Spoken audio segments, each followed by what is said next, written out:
Une renaissance à Grasse. Ses mains étaient sur mes hanches, fermes mais douces, me guidant exactement où il voulait que je sois. J'étais trop tendue quand il a poussé avec force, et j'ai senti chaque centimètre de résistance céder sous la pression. Mon corps tremblait, pas de peur cette fois, mais d'une anticipation que je n'avais pas ressentie depuis des années. Il s'est penché près de mon oreille et a murmuré de respirer, de me détendre, que tout irait bien. Pour la première fois depuis si longtemps, j'ai cru quelqu'un. J'ai fermé les yeux et je me suis abandonnée complètement à ce moment, sachant qu'il fallait m'ouvrir totalement à lui pour que cela fonctionne. Je m'appelle Léna Marchand, j'ai 26 ans, et je vis maintenant dans un petit village près de Grasse, dans le sud de la France. Il y a 2 ans, j'étais une personne complètement différente. Je vivais à Lyon avec mon ex-compagnon, Maxime. Sur le papier, nous formions le couple parfait, lui, cadre dans une grande entreprise pharmaceutique, moi, assistante de direction dans un cabinet d'avocats. Nous avions un appartement moderne dans le quartier de la Confluence, des sorties le week-end, des projets d'avenir. Mais derrière cette façade impeccable se cachait une réalité que personne ne voyait. Maxime était charmant en public, toujours le bon mot, le sourire généreux, l'attention parfaite envers les autres. Mais dès que nous franchissions le seuil de notre appartement, un autre homme apparaissait. Au début, c'était de petites critiques, ma façon de m'habiller n'était jamais tout à fait appropriée, mes conversations avec mes collègues masculins étaient toujours trop amicales, mes sorties avec mes amis devenaient des interrogatoires à mon retour. Puis les critiques sont devenues des règles. Je devais lui envoyer un message toutes les heures quand je n'étais pas avec lui. Je devais lui montrer toutes mes conversations téléphoniques. Je devais demander la permission avant d'accepter une invitation. Et quand je protestais, quand j'osais dire que c'était excessif, il explosait. Je me souviens de la première fois qu'il m'a agrippé par le bras si fort qu'il a laissé des marques. C'était après une soirée d'entreprise où j'avais ri à la blague d'un collègue. Dans la voiture, le silence était pesant. Une fois à la maison, il m'a accusé de le ridiculiser, de flirter devant tout le monde, de ne pas le respecter. Quand j'ai essayé de partir vers la chambre, il m'a attrapé. La douleur était réelle, mais ce qui m'a le plus blessé, c'était son regard, froid, calculateur, totalement dépourvu de l'homme que j'avais cru aimer. Le lendemain, il s'est excusé avec des fleurs et des promesses. J'ai voulu croire que c'était un accident, un moment de stress, mais les accidents se sont multipliés. Pendant 3 ans, j'ai vécu dans cette prison invisible. Mes amis ont commencé à s'éloigner, fatigués de mes annulations constantes. Ma famille, à des centaines de kilomètres en Provence, ne voyait que les photos parfaites que je postais sur les réseaux sociaux. Au travail, je portais des manches longues, même en été, pour cacher les bleus. Je suis devenue une experte en maquillage correcteur et en mensonges. La femme que j'étais, celle qui aimait rire fort, organiser des soirées improvisées, danser sous la pluie, a disparu progressivement. À sa place, il ne restait qu'une coquille vide, toujours en alerte, toujours en train de calculer comment ne pas le contrarier. Le déclic est venu un soir de novembre. Maxime était en déplacement professionnel, et j'avais toute la soirée pour moi. J'ai décidé de prendre un bain, quelque chose que je ne m'autorisais plus vraiment à faire parce qu'il trouvait que c'était une perte de temps. Dans l'eau chaude, j'ai regardé mon reflet dans les robinets chromés. J'ai vu une femme que je ne reconnaissais pas, maigre, le regard éteint, les épaules constamment voûtées comme si elle attendait le prochain coup. J'ai réalisé quelque chose de terrifiant, je n'avais pas ri, vraiment ri, depuis des mois. Je ne me souvenais pas de la dernière fois où j'avais pris une décision seule sans me demander ce qu'il en penserait. Je vivais, mais je n'existais plus. Cette nuit-là, j'ai fait mes valises, pas toutes mes affaires, juste l'essentiel dans 2 sacs. J'ai vidé la moitié de notre compte joint, celui sur lequel je versais mon salaire depuis 3 ans. J'ai laissé mon téléphone professionnel sur la table de la cuisine et j'ai pris un train de nuit pour Grasse. Ma grand-mère maternelle y avait vécu toute sa vie avant de mourir l'année précédente, et elle m'avait laissé sa petite maison dans son testament, une maison en pierre avec un jardin en terrasse et une vue sur les collines de lavande. Je n'y étais allée qu'une fois pour vider ses affaires après l'enterrement, mais je me souvenais de la paix que j'avais ressentie là-bas. C'était exactement ce dont j'avais besoin. Les premiers mois à Grasse ont été les plus difficiles de ma vie. Maxime a essayé de me retrouver. Il a appelé tous mes contacts, a menacé de porter plainte pour vol, a promis de changer si je revenais. J'ai changé de numéro de téléphone 3 fois. J'ai coupé tous les liens avec notre vie lyonnaise. Je me suis créé une nouvelle existence, une où personne ne me connaissait, où personne n'avait d'attente envers moi. Mais la peur restait. Je sursautais au moindre bruit. Je vérifiais 10 fois que la porte était bien verrouillée avant de me coucher. Je faisais des cauchemars où il me retrouvait et me ramenait de force. La liberté physique était là, mais la prison mentale était plus solide que jamais. La maison de ma grand-mère avait besoin de beaucoup de travail. L'humidité avait attaqué certains murs, la plomberie datait de plusieurs décennies, le jardin était devenu une jungle de ronces et de mauvaises herbes. Mais je n'avais pas l'énergie de m'en occuper.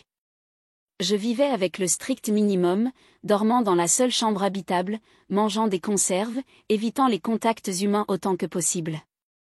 Le village était petit, et les gens étaient curieux de la nouvelle arrivante. Mais ma froideur et mon refus systématique de toute invitation ont fini par décourager même les plus persistants. Je voulais être seule. La solitude me semblait plus sûre que n'importe quelle compagnie humaine. C'est en avril, presque 6 mois après mon arrivée, que tout a commencé à changer. Les pluies printanières avaient été particulièrement violentes cette année-là, et un matin, je me suis réveillée avec de l'eau qui s'infiltrait par le plafond de la cuisine. J'ai paniqué. Je n'avais aucune idée de ce qu'il fallait faire, et l'idée de faire entrer quelqu'un chez moi me terrifiait, mais je n'avais pas le choix. La voisine, Madame Roussel, une femme dans la soixantaine qui avait insisté plusieurs fois pour m'inviter à prendre le café, m'a vu sortir avec des seaux pour essayer de limiter les dégâts. Elle s'est approchée, sans me demander mon avis, a appelé quelqu'un sur son téléphone portable. 1 heure plus tard, un camion blanc s'est garé devant ma maison. Un homme en est descendu, grand, avec des cheveux châtains légèrement trop longs et une barbe de plusieurs jours. Il portait un jean couvert de taches de peinture et un pull gris.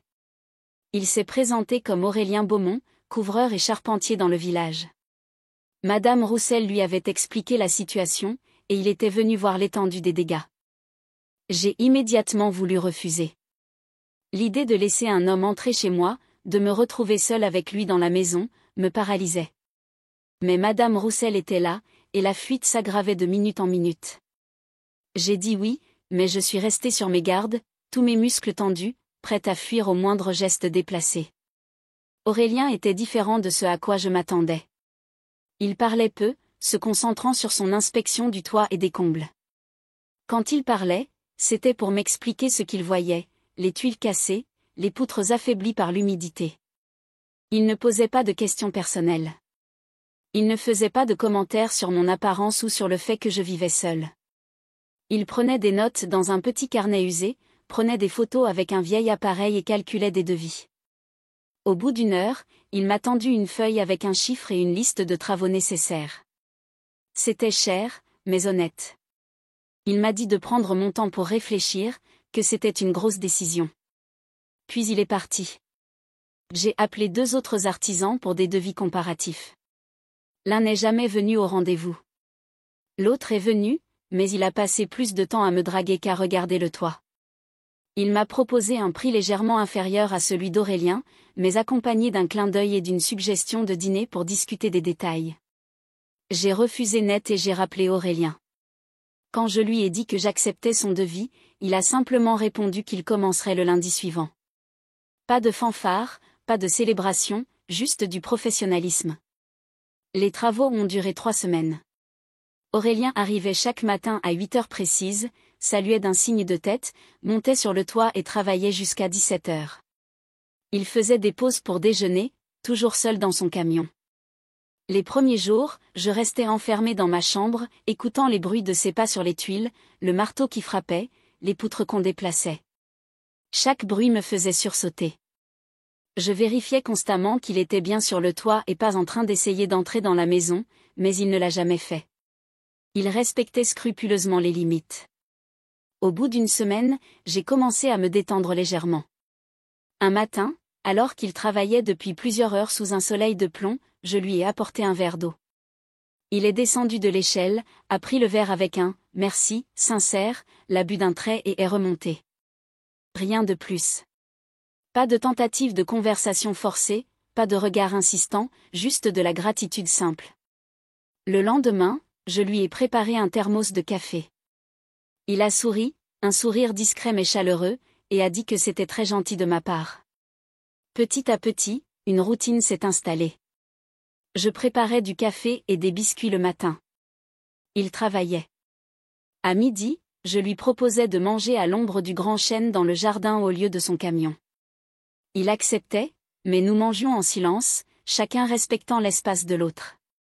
Un jour, vers la fin de la 2e semaine, il m'a demandé si je comptais remettre en état le jardin. Les terrasses en pierre s'effondraient à certains endroits, et les rosiers de ma grand-mère étaient complètement envahis par les mauvaises herbes. J'ai répondu que j'aimerais bien, mais que je ne savais pas par où commencer. Il a dit qu'il connaissait quelqu'un qui pourrait m'aider, mais qu'il pouvait aussi me donner quelques conseils de base si je voulais. Ce n'était pas son métier, mais il aimait jardiner. J'ai accepté, surprise de ma propre réponse.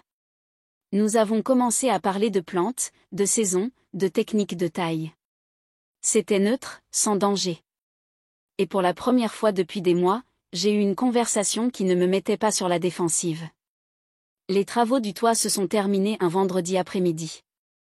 Aurélien a fait une inspection finale, m'a montré tout ce qu'il avait réparé et remplacé, m'a donné des conseils d'entretien, puis il a rangé ses outils dans son camion. J'ai réalisé que j'allais retourner à ma solitude, et curieusement, cela ne me réjouissait plus autant qu'avant.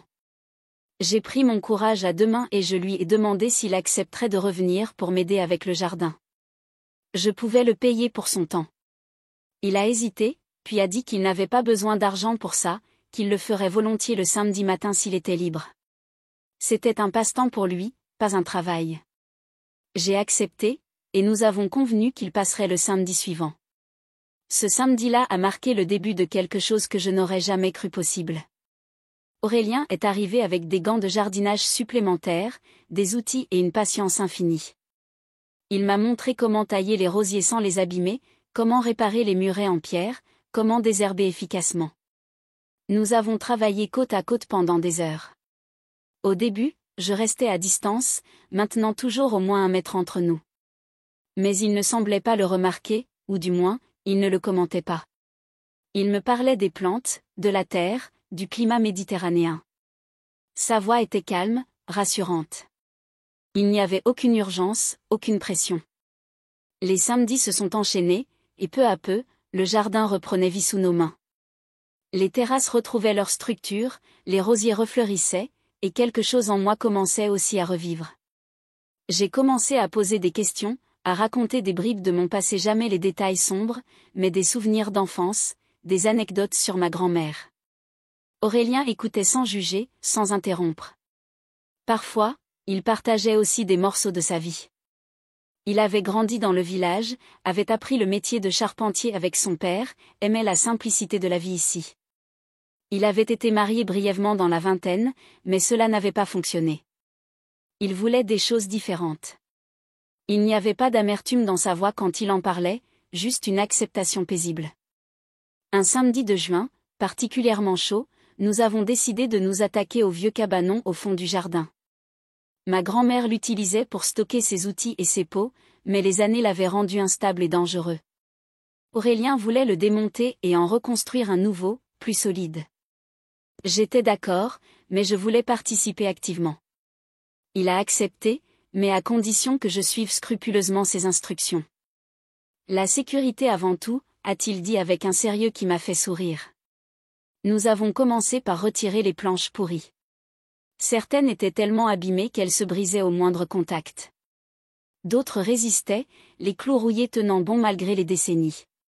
Aurélien utilisait un pied de biche pour les arracher, et je les transportais vers la pile de déchets.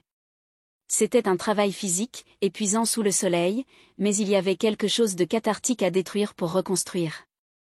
C'était exactement ce que je faisais avec ma propre vie.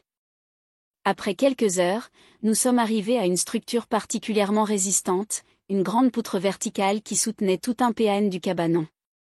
Aurélien a expliqué qu'il fallait la retirer en dernier, une fois que tout le reste serait démonté, sinon tout s'effondrerait. Nous avons donc continué à travailler autour. En fin d'après-midi, il ne restait plus que cette poutre et quelques planches. Aurélien a inspecté la structure, calculant mentalement les angles et les forces en jeu. Il a dit qu'il allait positionner des supports temporaires, puis pousser la poutre pour la déloger de sa base en pierre. Une fois dégagée, elle tomberait de manière contrôlée. Il m'a demandé de me tenir à l'écart pendant cette étape, mais je voulais aider. Il a hésité, puis a accepté à condition que je fasse exactement ce qu'il dirait. Il a positionné les supports, puis m'a demandé de me placer d'un côté de la poutre pendant qu'il serait de l'autre. Quand il dirait de pousser, nous devions pousser ensemble, fort et rapidement. La poutre était lourde et coincée depuis des années. Il faudrait de la force. J'ai hoché la tête et j'ai posé mes mains sur le bois rugueux. Mon cœur battait fort, pas de peur cette fois, mais d'excitation. J'étais en train de faire quelque chose d'actif, de physique, de constructif. Aurélien a compté, 1, 2, 3. Nous avons poussé. Rien ne s'est passé. La poutre n'a pas bougé d'un millimètre. Il a dit que c'était normal, qu'il fallait juste trouver le bon angle. Nous avons ajusté notre position et réessayé.